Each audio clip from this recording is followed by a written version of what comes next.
Olá, pessoal. Eu sou o professor Laus da Universidade Federal de Alfenas. Estou falando do campus de Poços de Caldas, aqui do curso de Bacharelado Interdisciplinar em Ciência e Tecnologia.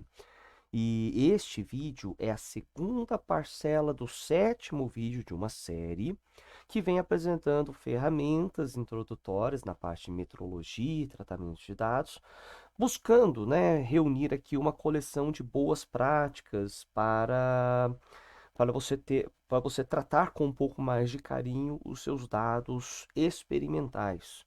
Bom, na primeira parte deste vídeo, estávamos falando dos métodos dos mínimos quadrados, tá? Porém, nós resolvemos o problema quando se utiliza pontos ordinários, ou seja, pontos são valores numéricos que não carregam incertezas.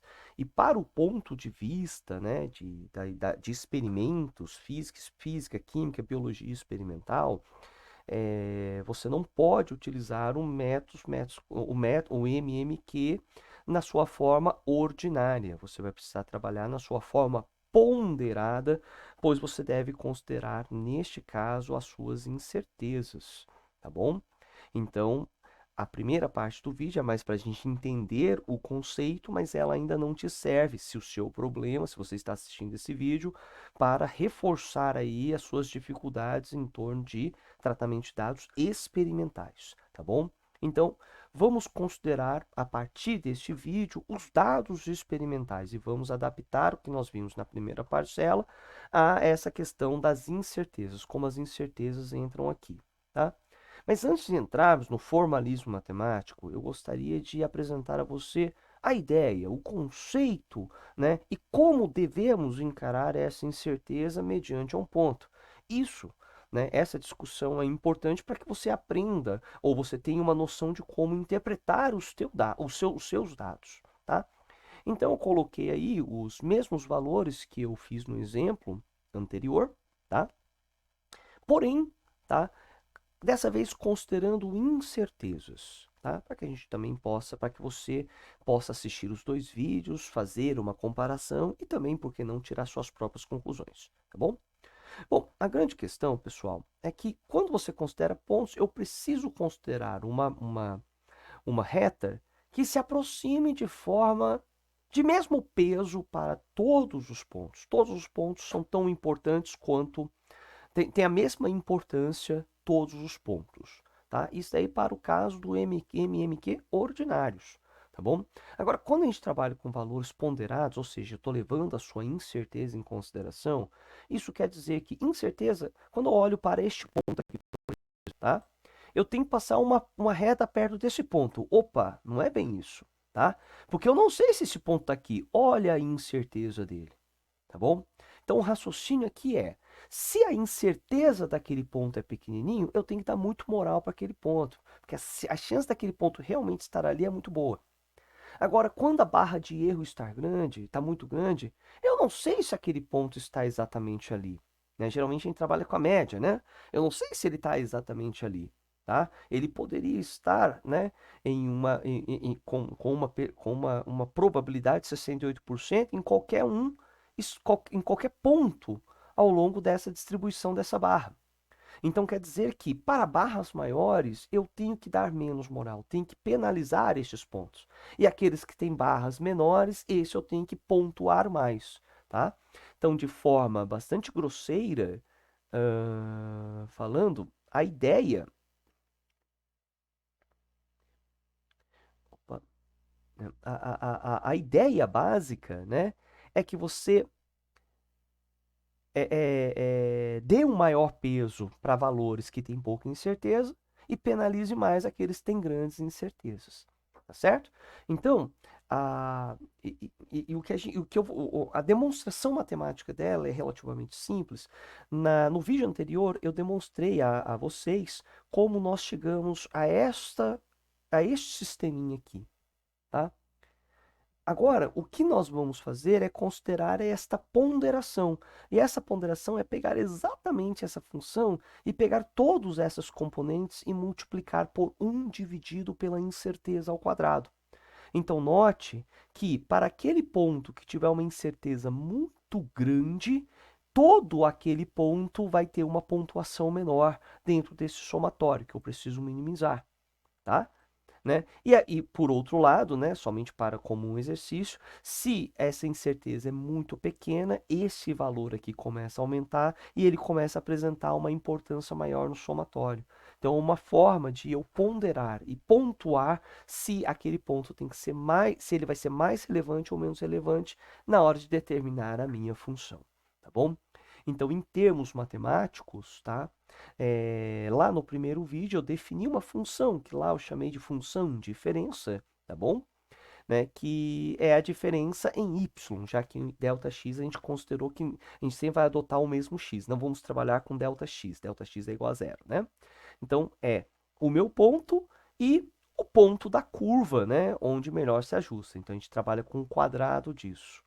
Agora, quando a gente pega essa função diferença e divide pela sua incerteza, a esta função aqui nós chamamos de qi quadrado. Então, né, em algum momento, algum professor deve falar, utilize o método qi quadrado. O método qi quadrado é justamente o método das diferenças, porém, sempre dividido por esse fator de ponderação aqui. Então, a ideia é você minimizar a função do qi quadrado, tá? Então, nós passamos a ter este formalismo matemático e o que a gente precisa encontrar agora são essas componentes que estão pendurados aos coeficientes A e B, tá? Além desses termos independentes aqui, tá bom? Daí, se você preferir, né, dependendo da forma que você prefere resolver sistemas, você pode organizar isso aqui num formato matricial, não tem nenhum problema, tá bom? E né, você consegue organizar os termos dependentes de A e B e os termos independentes, tá bom? Para os termos dependentes, estou chamando da matriz A-zona, tá? E dos independentes, a matriz B-zona, tá? E já seguindo aqui o livro do Vuolo, ele resolve, tá, esta matriz, né, esse sistema, e entende que A chega a este formato, B a este formato, e ele também calcula suas incertezas. Então, o coeficiente lá da função, da linha, né, da reta, ax mais b. Então, o A tem este valor e esta incerteza, B tem este valor e esta incerteza, tá bom? Então, para facilitar um pouco a vida, tá, de vocês, deixo aqui uma tabelinha com um resumo, tá, desses coeficientes que precisam ser determinados para que o método mínimos quadrados funcione, tá bom? Então, aqui está tanto os coeficientes da matriz A-zona e B-zona, tá, assim como a incerteza já propagada, assim como o cálculo, né? Como você utiliza aqueles valores para você determinar os valores de A, B, sigma A e sigma B da sua função da reta, tá bom? Aqui o Vuolo ainda sugere, né, que os coeficientes A e B, e sigma A e sigma B, todos eles são divididos pelo mesmo fator. Então ele chamou isso de delta, coloca o delta aqui. Para planilha ajuda bastante, né, que a gente calcula isso e utiliza ele em outras células.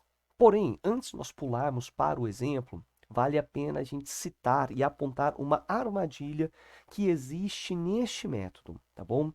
Que, como a gente está considerando incertezas, então estão considerando incertezas no eixo x e no eixo y. E como comentei com você no vídeo 6, tá? O método mínimos quadrados, tá, não funciona com as incertezas no eixo x. Você precisa trabalhar com ΔX igual a zero.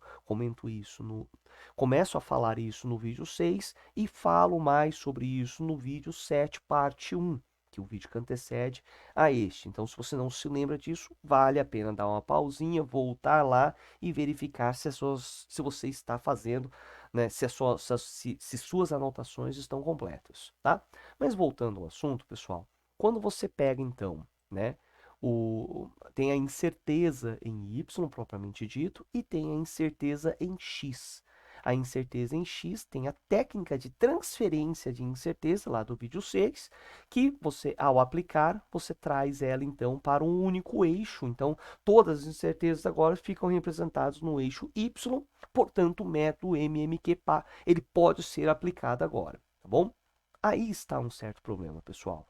problema está nesse termo aqui, ó, a derivada de f em relação a x. Porque eu não conheço esse valor, porque na verdade eu não conheço nem a função. Se você se lembra lá no primeiro vídeo e nesse, o MMQ é um método para você encontrar esta função. Eu não conheço essa função, por isso eu estou aplicando o método, tá?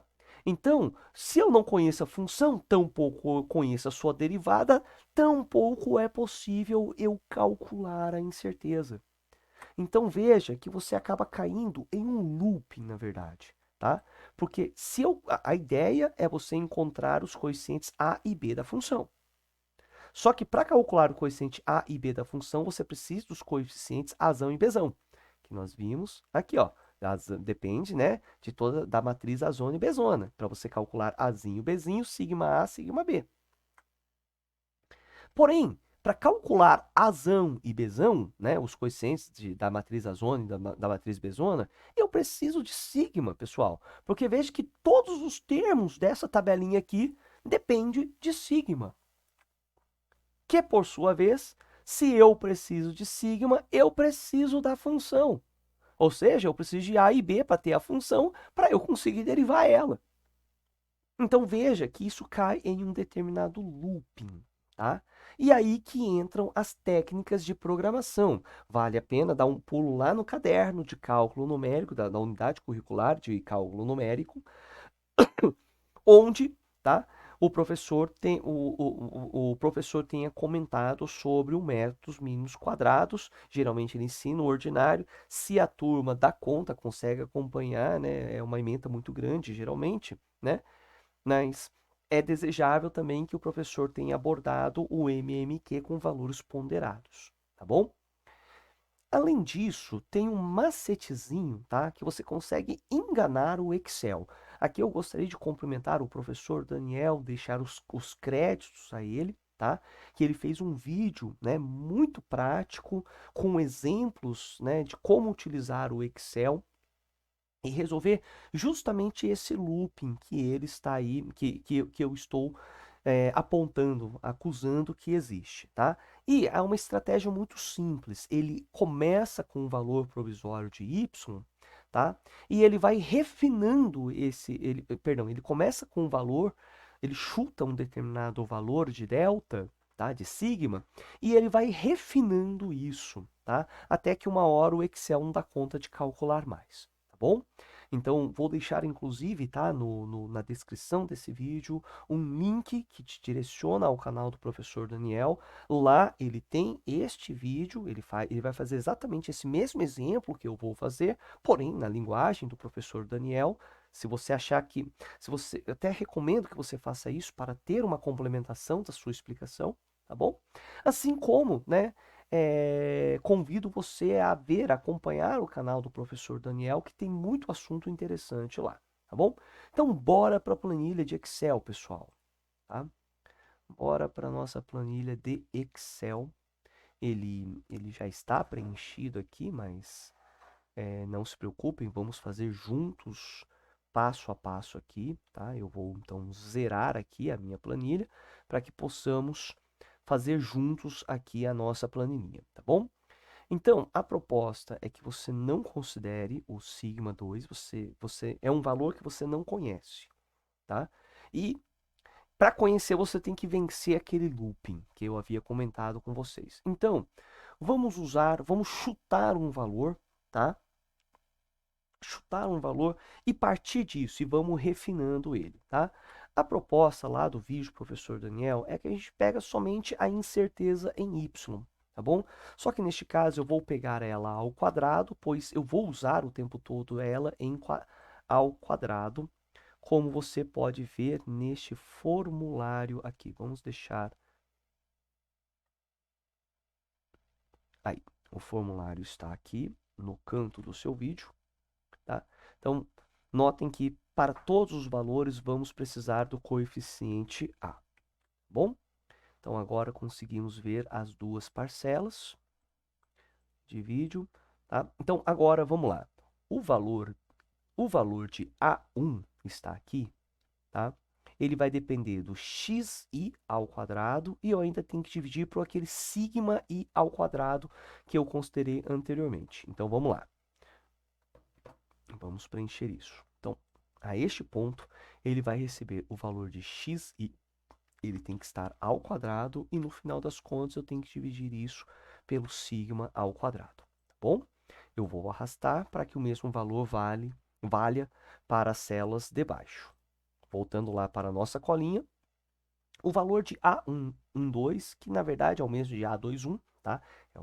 É uma matriz, né, simétrica nesse sentido, tá? Ele vai agora depender do xi e do sigma ao quadrado. Então, aqui é somente o xi, não precisa levar ele ao quadrado, e divido ele aqui por sigma ao quadrado. Muito bem, pego esse valor aqui e arrasto, certo? O valor de A22 é somente o recíproco do sigma ao quadrado. Então, vamos lá. Aqui vai receber 1 dividido pelo sigma ao quadrado. Arrasto esses valores aqui. Perfeito. Tá? O valor de B1 é o x multiplicado por y dividido pelo sigma ao quadrado. Então, vamos lá. Então, aqui vai receber o valor de x, que tem que ser multiplicado pelo valor de y, e tudo isso aqui tem que ser dividido pelo sigma ao quadrado. Então, está feito. E por fim, né? E por fim, temos aqui o B2, que é o yi dividido por sigma ao quadrado. Então, aqui vamos pegar o valor de y e vamos dividir ele pelo sigma ao quadrado. Está aqui. Pronto, os valores estão arrastados também.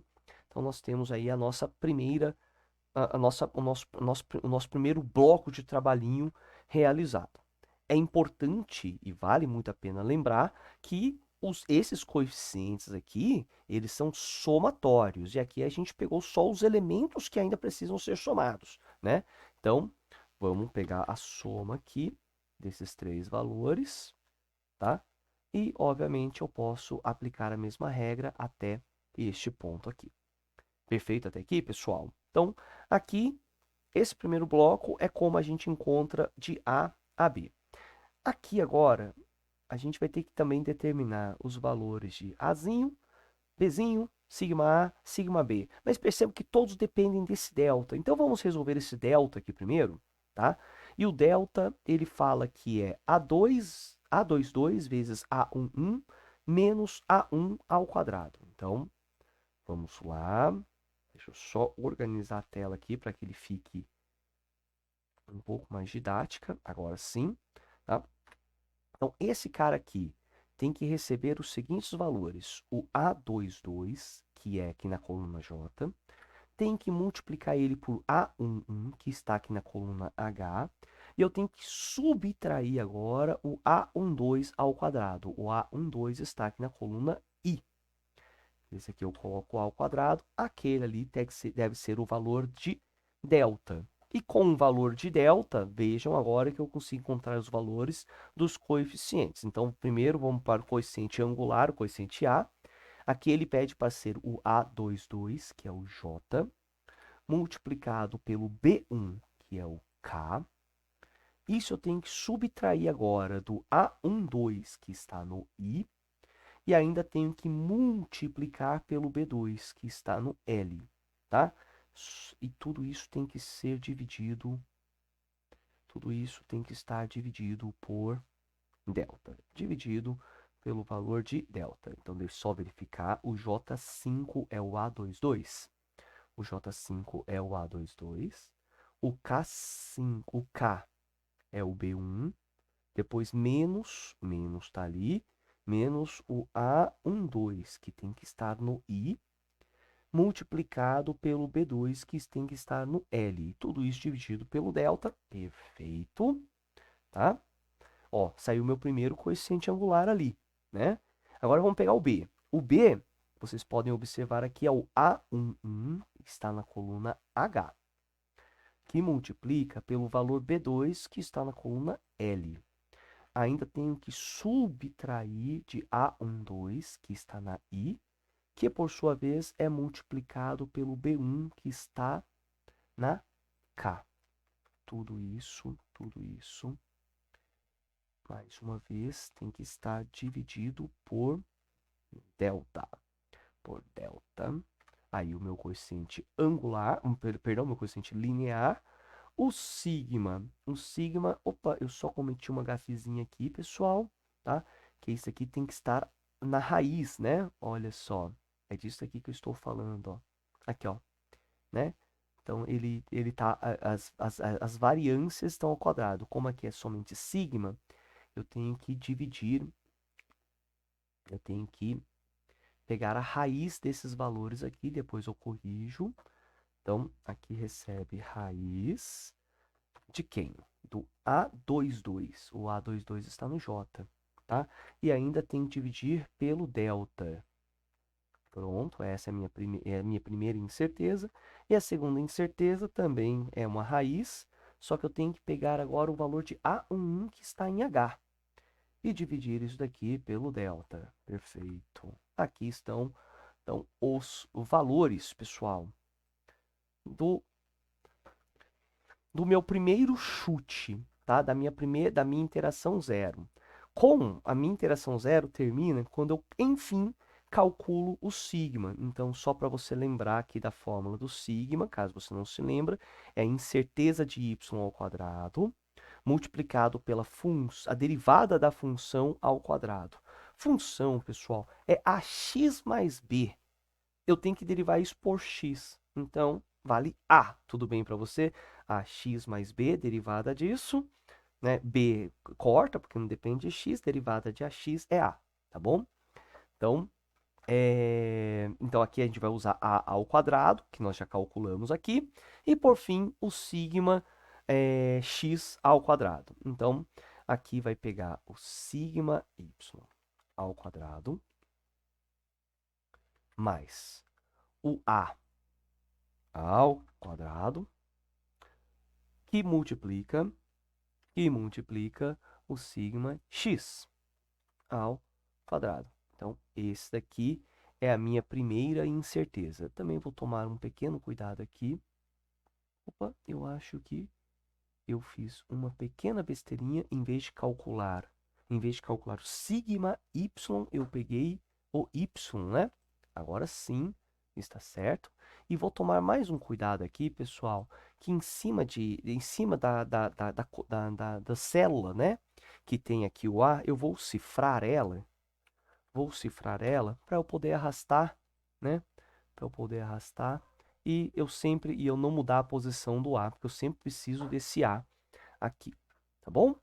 Então, pessoal, essa foi a parte trabalhosa, que é preencher a primeira vez essas, enfim, infinidade aí de coeficientes que você precisa para aplicar o método, tá bom? Às vezes, desenvolver um programa onde você só entra com as informações e ele já calcula tudo isso para você na memória e já faz o cálculo, me parece ser algo bastante agradável também. Embora eu gosto dessa proposta, porque eu posso acompanhar como esses valores, como as grandezas estão variando e algumas vezes tirar algumas interpretações disso, tá bom?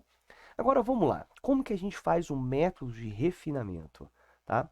O que nós temos aqui então é o sigma. Note que o sigma é ligeiramente diferente, na verdade, é razoavelmente diferente do que a gente utilizou aqui. Então a ideia é pegar o conteúdo do sigma e substituir aqui como sigma em uso. Então você faz Ctrl C e Ctrl V, porém aqui tem um probleminha. Quando você fazer isso, ele vai dar um erro justamente por conta daquele looping que a gente havia comentado, tá bom? Então, aí que entra o que eu comentei com vocês de burlar o sistema, tá? Você copia, então, você vem, copia isso daqui, só que na hora de colar, você faz uma colagem especial, colando apenas os valores, tá? E eu gostaria de, antes de eu clicar nisso, que você preste atenção aqui, ó, nessa tabelinha onde tem os coeficientes, tá? Perceba aqui, ó, 1,38060, quando eu clicar aqui, este valor vai mudar, ó.